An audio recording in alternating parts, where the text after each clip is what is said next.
Old paint shakers, part 2. So this one seemed to work, but it was missing a little knob, not a big deal. And these seemed to be all kind of jammed up and seized. And in here seemed really stiff. We thought it was seized, then I forced it by hand and it moved. I had the garage door open and it sat in the sun for an hour or two. So I plugged it in because it seemed to move. And it worked. So here's the next day after I knocked all this loose.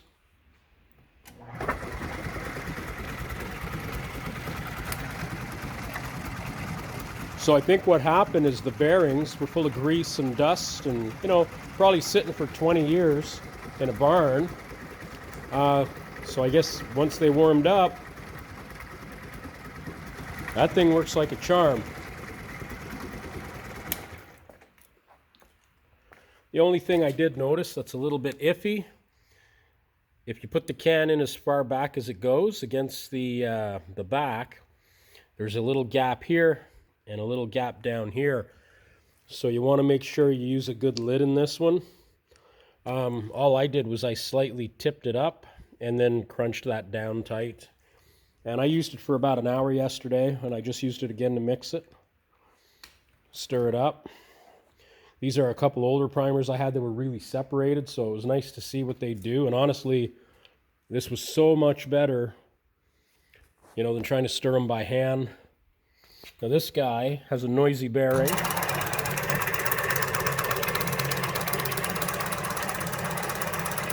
But it don't affect nothing, and I think it's fine.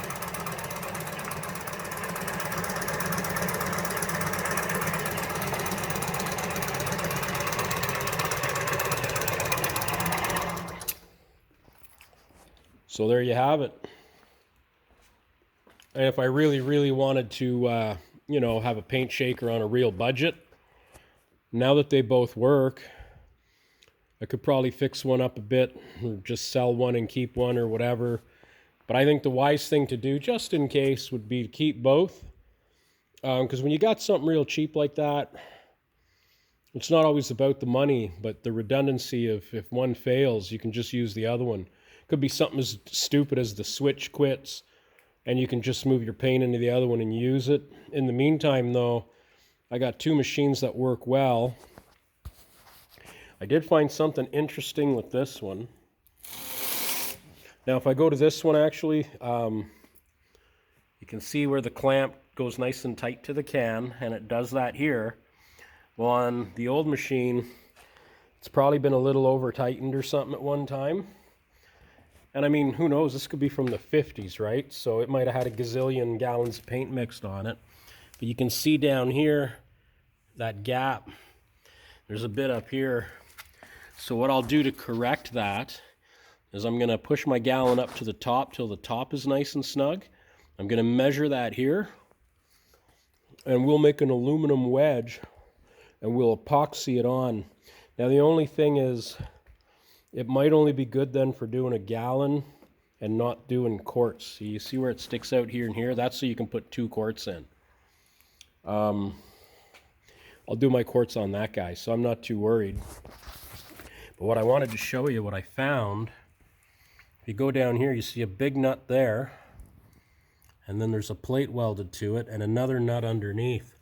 So this piece here has stripped out, and they put a nut on each side and locked it together with a plate. And it's still stiff enough that I can't get it to go all the way down. So I think you could still do a quart, but it won't go all the way down. And I think what's happening is the nut, how would I explain that? The nut on the bottom and the top may not necessarily be perfectly in line. So as you try to go through both nuts, as this shrinks, it seems to get tighter and tighter and tighter. So what I'm going to have to do, you can see the one in there. There's the plate that holds it. Or maybe if I tip it right up. It's kind of heavy. But you can see the bottom there, there's the nut. So it is in the nut right now, but the more you use the nut, when it starts to poke through, it seems to get tight. So what I will likely do is we're just going to keep the one nut above. We'll cut the bottom nut off, and we're going to put a plate in its place with no thread, so we'll only depend on the one nut, which is fine. Then here there's a lot of meat, so on each side of it, we'll replace that nut with a plate, and we'll just have a hole that the pin can fall through, and we'll bolt it. You can see up under there, there's like a big space.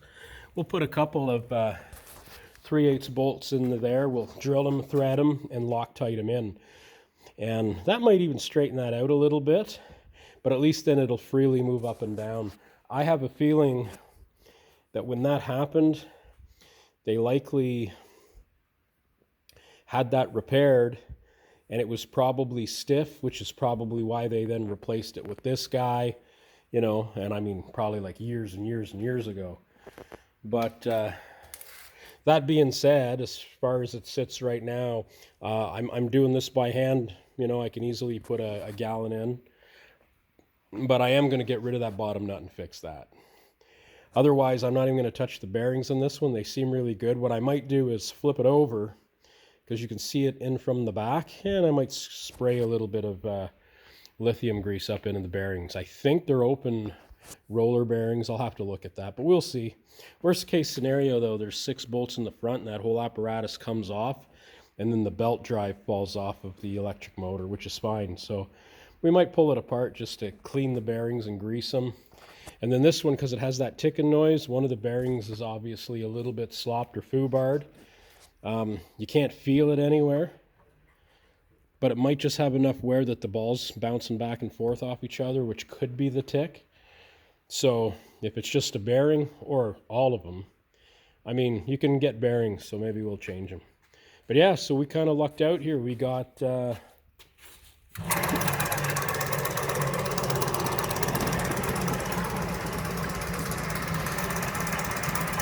we got 2 machines of Boat Shake Paint.